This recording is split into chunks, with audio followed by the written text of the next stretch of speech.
Nilai emas terjamin jangka panjang. Zaman Nabi Muhammad SAW, 1 dinar emas bersamaan dengan 4.25 gram boleh digunakan untuk membeli seekor kambing. Hari ini, selepas lebih 1,400 tahun yang lalu, harga 1 dinar masih lagi mampu membeli seekor kambing yang sama. Walaupun kambing itu mungkin adalah pelbagai jenis saiz dan gebu bulu dia ke kan. Pokoknya 1 dinar tetap mampu membeli seekor kambing. Tak lebih.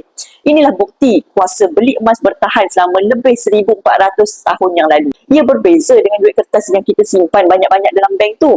Semasa saya belajar di sekolah rendah dulu, budak sekolah bawa bekal wang saku 50 sen sehari. Jumlah 50 sen tu cukup untuk makan kenyang, nasi, lemak dan air dekat sekolah. Ini nilai 50 sen hanya mampu membeli sebiji kuih kari pap je.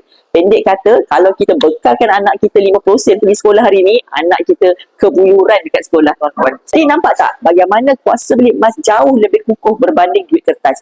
Isi beg biru sign up dekat bawah ini untuk mula simpan emas. Saya akan guide sebaiknya jernih menabung emas di Public Good. Kita simpan nilai dan kekayaan kita dalam bentuk emas, tak kalis dengan inflasi, insyaAllah.